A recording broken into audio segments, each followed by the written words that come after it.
What if casino executives looked at your grandmother playing penny slots and saw her as worthless? Not as a person, but as a profit center. What if they calculated that her $20 budget and 3 hours of fun were actually costing them money? That's exactly what happened. MGM executives do not see players anymore. They see revenue per square foot. Your affordable Vegas experience does not calculate. They have been quietly removing penny slot machines across the Strip, replacing community gaming floors with high-limit predator zones designed to extract maximum cash from desperate gamblers. In this video, you will uncover the internal corporate documents that reveal their true strategy, the devastating impact on local players, and the few remaining casinos where regular people can still afford to play. The question is this: when they finish eliminating affordable gaming, will there be any Vegas left for the rest of us? Vegas was built on a simple promise: everyone deserves a shot at the dream. For decades, penny slots delivered on that promise. The flashing lights, the anticipation of a win, the camaraderie between strangers united by hope. This was the magic that made Las Vegas special. In 2005, a staggering 60% of slot floor space was dedicated to sub-dollar gaming. Think about that. More than half of America's playground was designed for everyday people with modest budgets. Seniors on fixed incomes could stretch their entertainment dollars across an entire afternoon. Working families could experience the thrill of Vegas without risking their mortgage payments. College students could test their luck without emptying their bank accounts. These weren't just gambling machines. They were community hubs, places where relationships formed, where regulars knew each other by name, where dealers remembered your birthday, and slot attendants asked about your grandkids. Then Wall Street discovered Las Vegas. The transformation happened slowly at first, then all at once. MGM's aggressive expansion brought shareholder pressure. Quarterly earnings calls demanded ever-increasing profits. Caesars' bankruptcy reorganization prioritized debt service over customer experience. The corporate vocabulary shifted from player satisfaction to space optimization. Casino floors became spreadsheets, and players became data points. A new metric emerged in executive boardrooms: revenue per square foot. Every inch of casino real estate was scrutinized for its profit potential. And in this cold calculation, those penny slot machines, the ones where your grandmother spent her leisurely afternoons, became liabilities rather than assets. This wasn't a sudden change. It unfolded over years. This was a calculated long-term strategy executed with clinical precision. Between 2008 and 2010, the economic crisis forced casinos to review their efficiency. Consultants identified penny slots as underperforming assets despite their popularity. Behind closed doors, executives began mapping the future, a future with fewer affordable options. From 2012 to 2015, we saw the first wave of penny slot removals. They started subtly, a few machines here, a small section there. Most players barely noticed the gradual disappearance. When questioned, casino representatives claimed they were refreshing their offerings. From 2018 to 2020, the trend accelerated, conveniently disguised as renovations. Entire sections of penny slots vanished overnight, replaced by $5 minimum machines with flashier graphics but identical mathematics. The affordable gaming footprint shrank dramatically. Then came COVID-19. When casinos reopened in 2021, they used health concerns as the perfect cover to complete what they had started years earlier. Social distancing requirements allowed them to remove machines, but noticeably, it was almost exclusively penny slots that never returned. The evidence is not just anecdotal. It is documented in black and white. An internal MGM executive memo from 2019 states, low-denomination players consume floor space without generating adequate revenue per square foot. Transition plans should prioritize higher minimum bets in prime locations. A Caesars strategy document from the same period outlines their approach: transition floor space to higher-yield gaming positions, targeting premium players with $5 or higher minimum bets. The statistical evidence is damning. Nevada Gaming Commission data reveals that penny slot floor space dropped from 60% to just 15% in 8 years. Let's see this visually. Here is the MGM Grand Floor in 2010, with expansive penny slot areas highlighted in blue. And here is the same floor today. Notice how those blue zones have shrunk to tiny islands, surrounded by a sea of high-limit machines. Revenue charts confirm what executives won't say publicly. Profit per square foot has increased dramatically. Even as overall visitor numbers have declined, they are making more money from fewer people. So what is driving this transformation?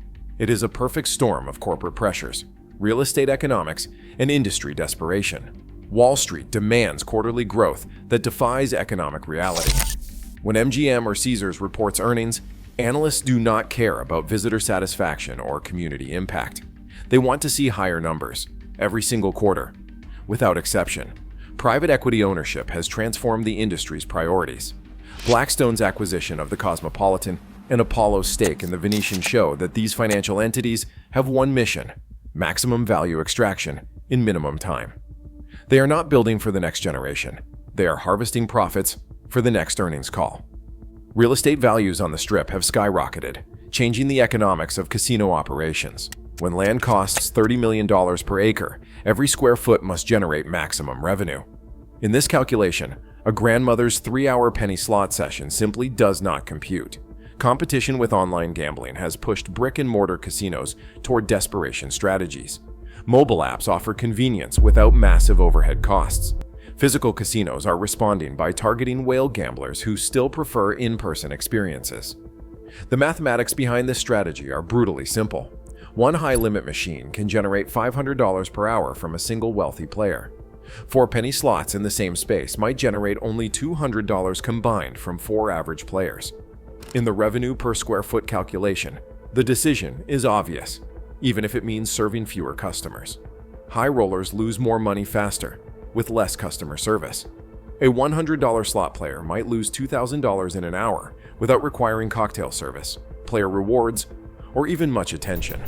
Meanwhile, players and casino workers were left to adapt. 4 penny players might collectively lose only $200 while consuming 4 drinks, 4 players' club interactions, and multiple jackpot hand pays. This cold calculation ignores the lifetime value of loyal customers. The penny slot player who visits monthly for 20 years actually delivers more total profit than the high roller who comes once, loses big, and never returns. But quarterly earnings reports do not measure loyalty. They measure immediate extraction. As an industry insider told me, when MGM sneezes, the entire industry catches a cold. Their aggressive strategy has forced competitors to follow suit. Off-strip casinos that once welcomed budget players are now copying the model. Tribal casinos nationwide are reducing affordable options. Regional gaming facilities from Missouri to Pennsylvania are adopting the same high minimum approach. The result is a nationwide shortage of affordable casino entertainment, a deficit that hits hardest in the city that promised everyone a chance at the dream. Behind these corporate strategies and financial calculations are real people, players whose Vegas traditions have been systematically eliminated. Margaret, a 72-year-old retiree from Phoenix, has been coming to Vegas twice yearly since 1988. She said she budgets $100 for each day of gambling. That used to last her 8 hours on penny slots. Now she cannot find enough affordable machines, and her money is gone in 90 minutes. This is not fun anymore, it is just expensive disappointment. The Jenkins family from Omaha saved all year for their Vegas vacation. James Jenkins said, "We budgeted $500 total for gambling. That is a lot for us. Last time we were here in 2015, that gave us 3 full days of entertainment. This trip, we could not find enough penny slots. We ended up on higher-denomination machines, and our gambling budget was gone before dinner on day 1. Local residents feel especially betrayed." Carlos, a Vegas native who enjoyed weekly casino visits, said these were our community gathering places. "I knew everyone in the old regular casino, the cocktail waitresses, the slot attendants, the other regulars, all mattered. Now that section is gone, replaced by machines I cannot afford to play. They turned our social hub into a money extraction machine." Casino workers have a unique perspective on these changes. Maria, a slot attendant with 15 years of experience, has watched the transformation firsthand. She says, "We used to know our regulars by name. There was Mrs. Rodriguez, who came every Tuesday, Mr. Klein, who always played the Buffalo machines, the Thursday ladies group that took up the whole back row. Now the floor is empty most weekdays. The high-limit areas are busy on weekends, but there is no community anymore." A former casino manager who requested anonymity was blunt. "Corporate kept asking why we were wasting space on penny players. We tried explaining that these were our most loyal customers, But they only cared about revenue per square foot. They would rather have one player losing $1,000 than 20 players each losing $50. David, a veteran dealer, observed that the atmosphere completely changed. It went from fun to desperate. High-limit players are not here to socialize or enjoy themselves. They are chasing big wins or big losses. The joy is gone. Online communities have become gathering places for displaced players. Facebook groups like Old Vegas Memories fill with comments mourning the loss of affordable gaming. TripAdvisor forums document the vanishing penny slots. YouTube comments under videos by Vegas vloggers repeatedly ask the same question: where can regular people still play? These are not isolated complaints. They represent a massive segment. This is a story of former Las Vegas visitors who simply cannot afford to participate in the new paradigm. What is happening is not just a business decision. It is a cultural assassination. Las Vegas faces an identity crisis. The city marketed itself for decades as everyone's playground, a place where a factory worker could sit next to a CEO at the same slot machine and have an equal shot at the jackpot. That democratic spirit made Vegas unique. Now, it is becoming just another luxury destination where your experience depends entirely on your wealth. The exclusion of working-class visitors represents a fundamental betrayal of Vegas values. This was a city built by everyone, for everyone. The construction workers who built the casinos could afford to gamble in them. The housekeepers who cleaned the rooms could play the slots after their shifts. The city's promise was economic mobility. Anyone could win big. That promise rings hollow when you need hundreds of dollars just to start playing. The destruction of community spaces has psychological impacts beyond gambling. Penny slot areas were not just about the machines. They were social environments where strangers became friends, where solo travelers found company, where retirees established routines that provided structure and meaning. These communal experiences have been replaced by isolation machines designed to extract maximum revenue from individuals. COVID-19 provided the perfect cover to accelerate these changes. Casino executives used the pandemic as an opportunity to execute their long-planned profit strategy. Social distancing requirements justified removing machines, but somehow it was primarily affordable options that disappeared. According to industry data, 85% of penny slot areas never reopened after pandemic closures, while high-limit areas expanded. As one industry analyst told me, they used a health crisis to execute a financial strategy. This is not just a Vegas problem. It is the future of American gaming everywhere.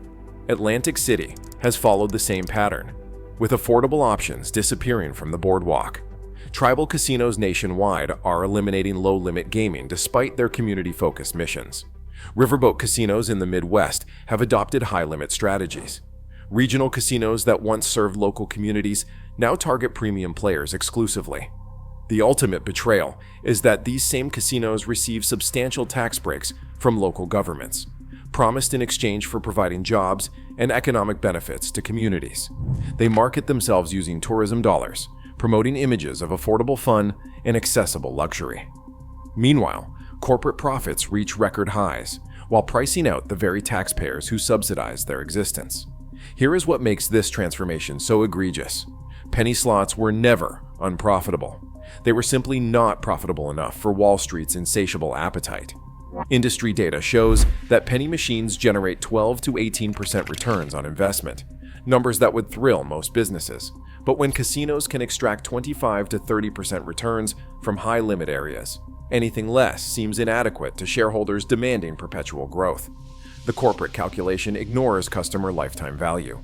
Studies show loyal penny slot players often spent more over decades than one-time high rollers who might make a splashy weekend but never return.